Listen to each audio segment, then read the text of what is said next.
Okay, thank you everybody for coming to this presentation. Like you know, my name is Oka. I'm a financial advisor with Greatway Financials. And welcome everybody to winter. Winter has started almost officially, so everybody keep warm, right? So today we're going to be talking about the Registered Education Savings Plan, popularly known as the RESP. And this is one of the fabulous registered accounts that we have here in Canada, that the government of Canada has made provisions for the residents to be able to have tax savings, have advantaged investments. But this particular account is strictly, or it's made towards the education of your children for post-secondary school education. And we're going to be seeing how the government of Canada has put some incentives and some grants on the table for us to use towards our education. We all know that in Canada, from kindergarten to secondary school level, education is free. But after then, what happens? We have to start paying for our children's education. And in some cases, it's not really cheap. So if we want to put ourselves and our children in the best possible position to be able to comfortably afford post-secondary school education, we have to pay close attention to this account. If you check on the canada.ca website, it is stated there that the average tuition fee per year for post-secondary school education is between 2,500 and 11,400 per child.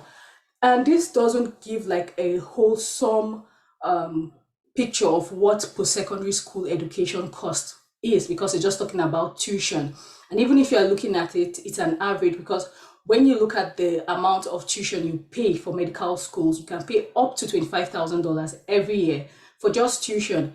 But education, where post-secondary school education involves books, it involves transport, it involves accommodation, and all this added to the tuition can make it very expensive. So if we don't start planning from now for post-secondary school education for our children, we might end up having to be in a tough financial position, or having them borrow towards their education. And back in 2015, the average student loan debt that post-secondary school graduates have is around $28,000.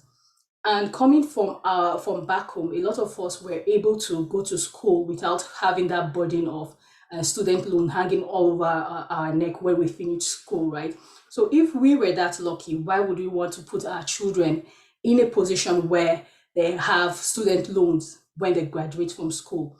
We're not going to be setting them up to put their best foot forward, because already they have a stumbling block that they have to surmount, right? So if we want to make sure that our children don't have this um, issue, we have to start thinking about saving and investing towards their future or towards their education. Now, here comes the RESP. What are the benefits of the RESP, and how can it help us to save towards their education, their post-secondary school education? Now, there are two main benefits of the RESP. The first is the government grants, and we have a number of government grants under that we can actually access as RESP owners. We have the CESG, we have additional CESG, we have the Canada Learning Bond, and we have some provincial educational savings plans for provinces like BC and Saskatchewan. They have some educational savings plan that they add to what the federal government gives to every individual. And the second benefit of the RESP is that it offers us a shelter for our investment. So it gives us a tax shelter for our investment.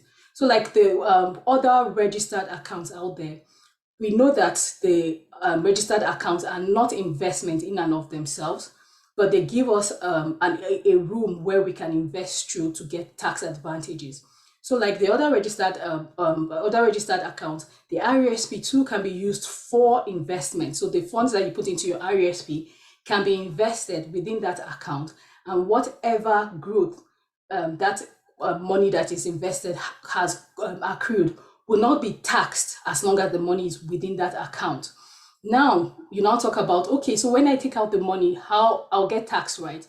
Yes, you will get taxed, um, or the beneficiary will get taxed. For the RESP, you, the owner of the plan, that's the parent, will not get taxed. It will get taxed in the hands of the beneficiary, that is your child. And at the point where your children are going to school after their secondary school education, you'll find out that they have very low income. So even though this RSP, or the funds from the RSP, is being taxed, if it was invested, you'll notice that they pay next to nothing on the tax. That is, that they pay next to nothing on the money they get out of this plan. So it's still a very juicy tool to use towards saving and investing towards your child's education. So now I'm going to be looking at the different grants under the RESP. The first we're going to be looking at is the CESG, which is an acronym for the Canada Education Savings Grant. And for this grant, the government has put $7,200 on the table free of charge that we can grab towards our children's education. We don't have to work towards this money, work for this money, or anything like that. This is free money that can be used towards our children's education. And how can we access this money? The first thing we have to do is that we have to have an RESP account. Because if you don't have an RESP account, there's no way you can access this grant.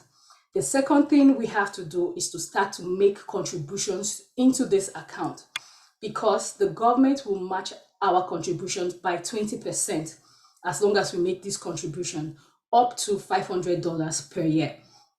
So looking at this plan, like if you have contributions made into this plan without even investing it, you already have an assurance of 20% growth on this plan, up to a maximum of $500. So if you are able to if you're able to contribute up to 2,500 in this plan per year, you're sure of getting the maximum amount of $500 for that year. But that doesn't mean that if you contribute less than that, you won't get any grants from the government. No, the government matches your grant by 20%, but you cannot exceed the $500 mark. That's all it means. So if you contribute $1,000, you get $200 from the government. You contribute $2,000, you get to $400 from the government. If you contribute $2,500 per year into that account, you get the maximum of $500.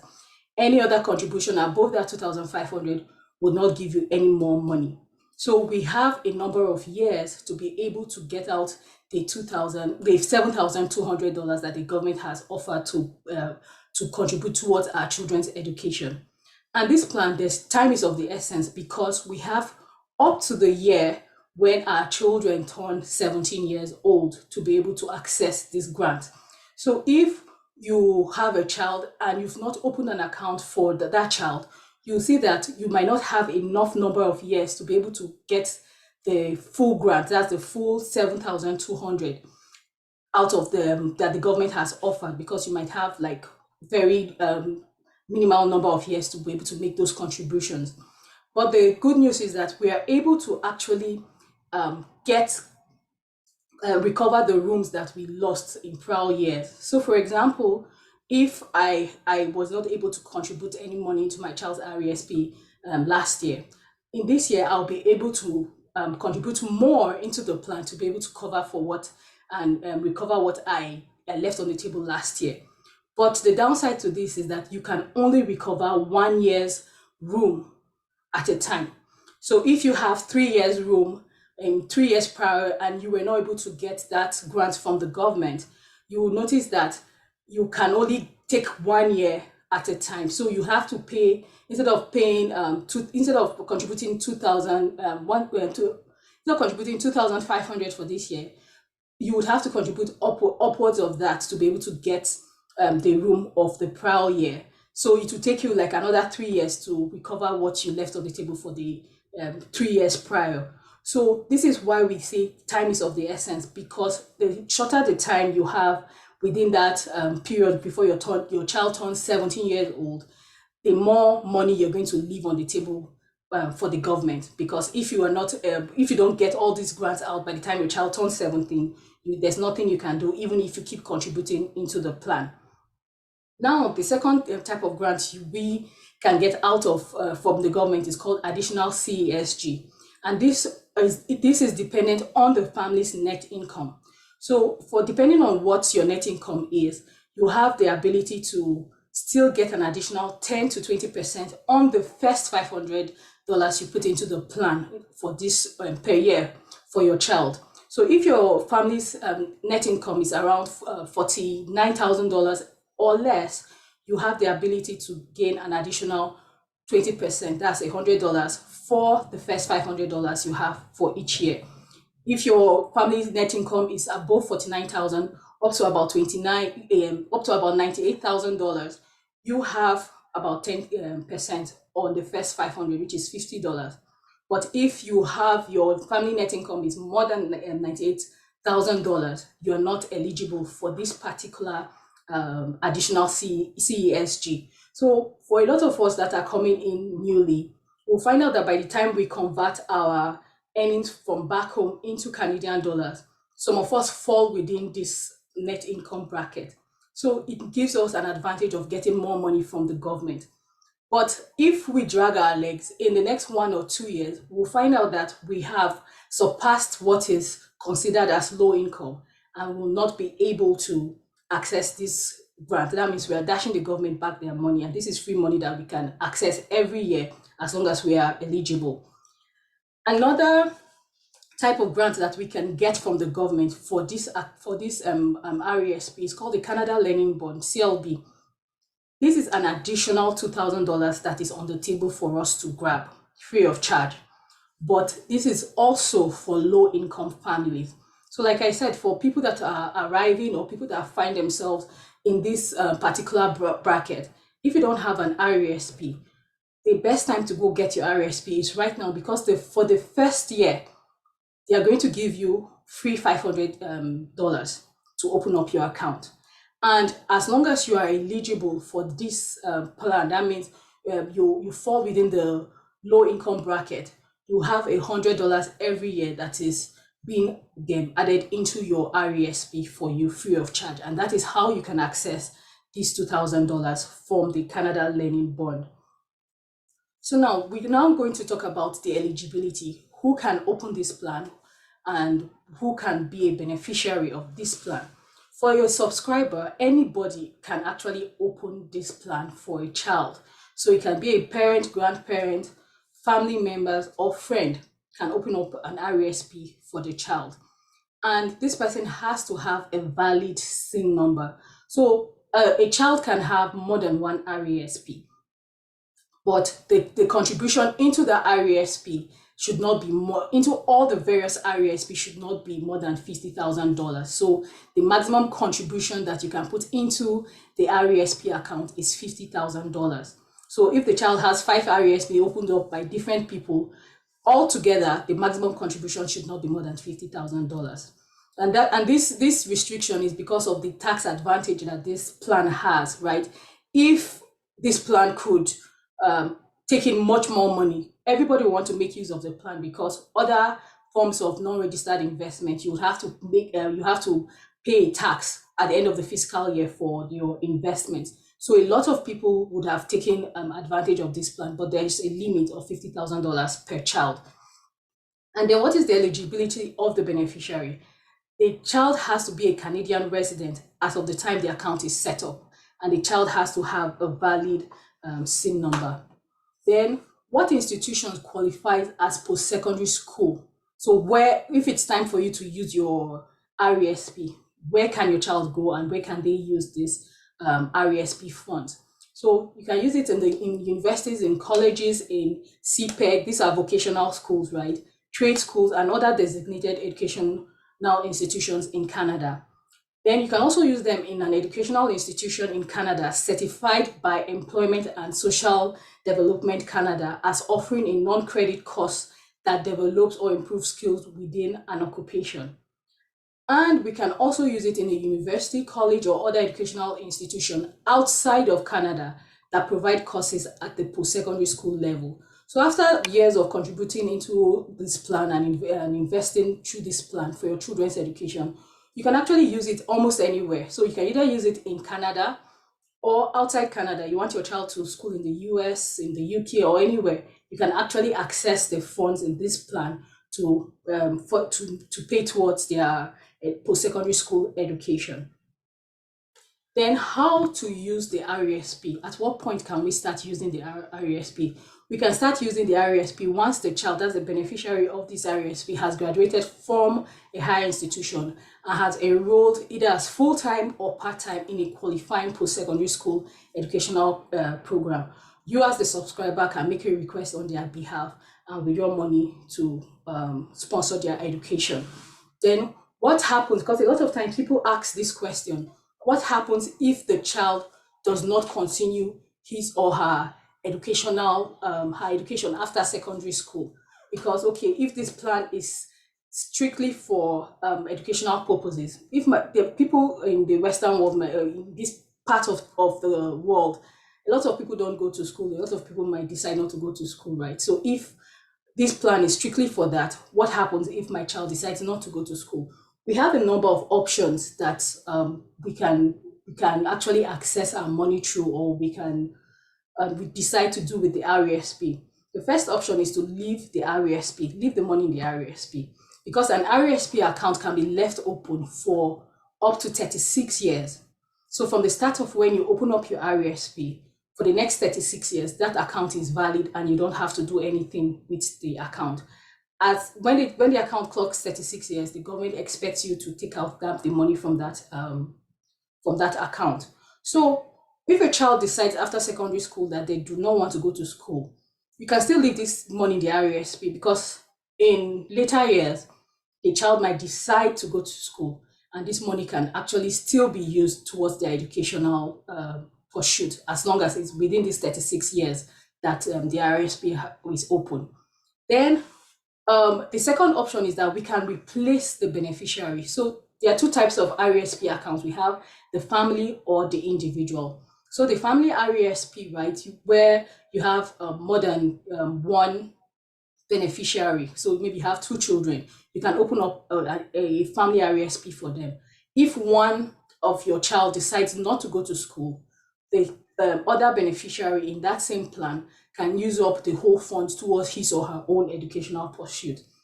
While for the individual plan, this is has a strict, not really a strict, like a designated beneficiary, so it's not a family plan. If that person decides not to go to school, you as the subscriber can actually replace that beneficiary with somebody else, and then that person will be eligible to use that funds for his or her education. Now, you can actually also transfer the RESP. So, okay, your children are no longer have decided that they don't want to go to school, and you want to now use that money for yourself. You can transfer the money from the RESP into your own RRSP, which is another type of registered account, right? So you take the money from the RESP and transfer it into your RRSP. That's the third option. And then the fourth option is that you can close the RESP. So here, what happens is that when you close the RESP, you can keep your contribution. So whatever you've contributed over the years, your own personal contribution over the years, you keep it, and there's no, you're not going to be paying any tax on it. Then all the grants that you got from the government, so the 7,200, the 2,000 from CLB, and if you got any additional CSG, you have to return this to the government. That is if you're closing down the RESP. Sorry.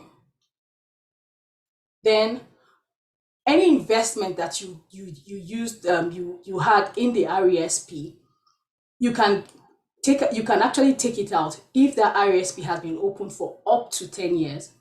And then the beneficiary, that's the child you had as the beneficiary, is at least 21 years old and not currently continuing to pursue their post-secondary school education. So at this point, you can take out the investment portion of the RESP.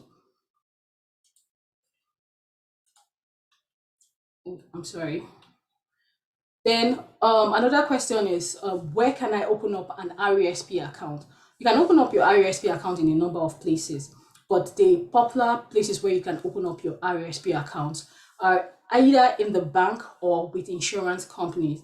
And if you listen to my other registered account presentations, you see that the difference between opening up an account between a bank and an insurance company is that for the banks, yes, they open up RESPs for you, but a lot of banks or all the banks use mutual funds, while the insurance companies we use segregated funds. And the difference is that the segregated funds give us some form of guarantee on the investment if we decide to use the account to invest towards our children's education. They give us a form of guarantee on our investments, while the banks will not give us any guarantee on the investment. So if the markets will do really, really poorly, your profit and contributions might get eaten up and you might not get anything reasonable out of it. But while in the insurance company, even if the banks does poorly, even if the market does poorly, you see that because of that guarantee, you actually be able to get something out of your account. So thank you so very much. This is the end of my presentation. And I think I can see a question here in the.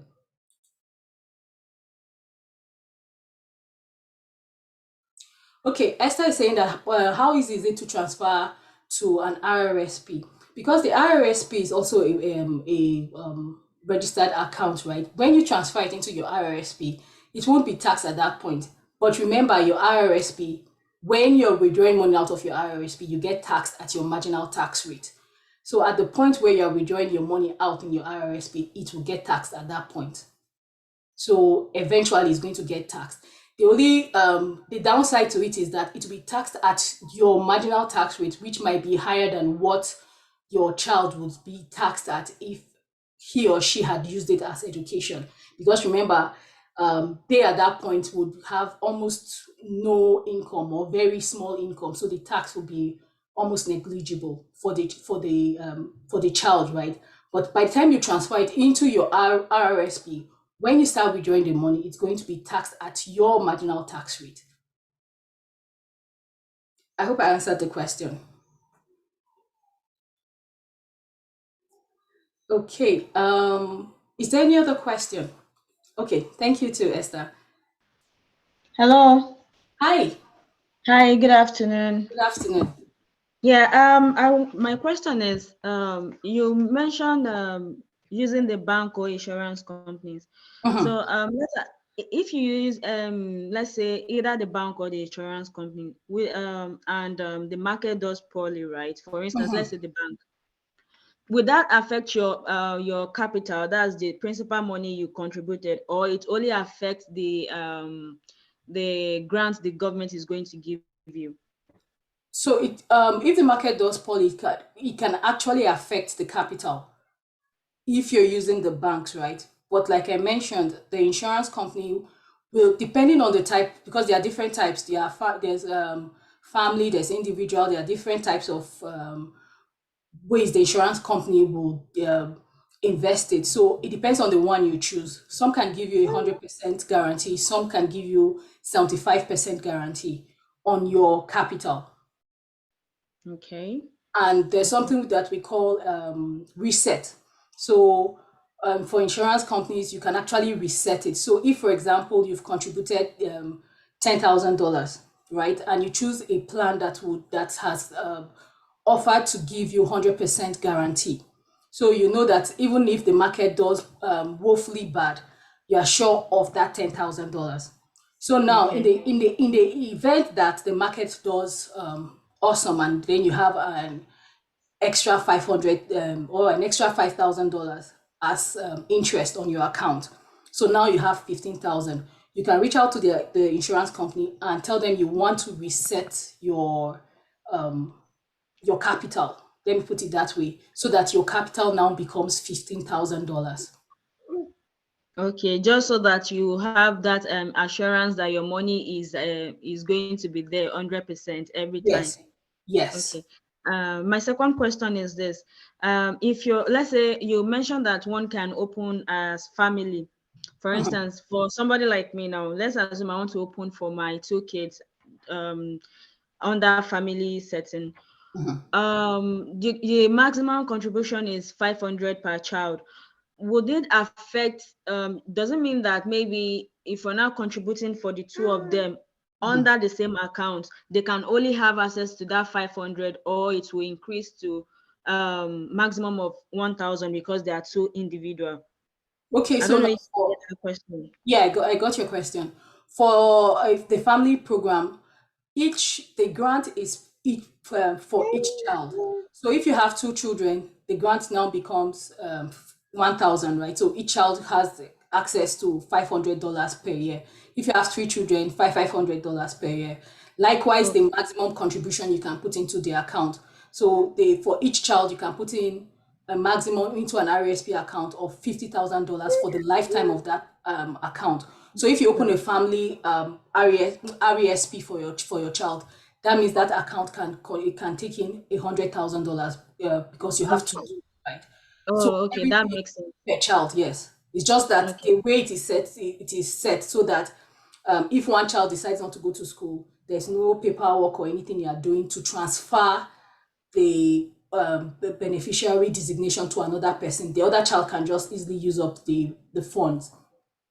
Okay, okay. Thank you very much. You're welcome. Uh, should I say my last question? Of course, please. Okay, for let's say for twins now, for instance, do you advise that one should just open um a family account or an individual account? Which would you recommend? It depends on what you want, right? So, like if you see the different types of accounts, each one has its own advantage, each has its own disadvantage. So by the time you Okay. look at the different accounts on you will see the one that suits you best. For me, I have a family for my two kids. Because if my son doesn't want to go to school, my daughter can use it. If my daughter doesn't want to go, my son can use it. The downside to the family is that the guarantee I can have on my investment is 75%, while for the individual, you can have 100% guarantee on your contributions. Okay. Yeah, Thank you. you're welcome. Okay, I think I have another question on the.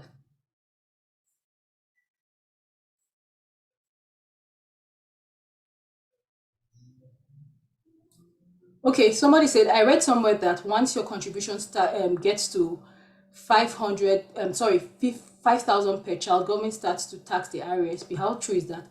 Okay, I don't think this is true because the maximum you can put into the account for a child is $50,000. So maybe, I don't know, but maybe what you read was $50,000. So if you have $50,000, if you contribute more than $50,000 into any RESP, the government starts to tax that account at 1%. So they are trying to deter people from using their account to push in money and invest it because of the tax advantage the account has. So that limit is there at $50,000. If you put in more than $50,000 into an RSP for any child, it gets taxed at 1% per month. And that is really, really, really like there because in a year, that means you get taxed 12% from that account. Yeah. Okay, so no, so I don't think it's 5,000, it's actually 50,000.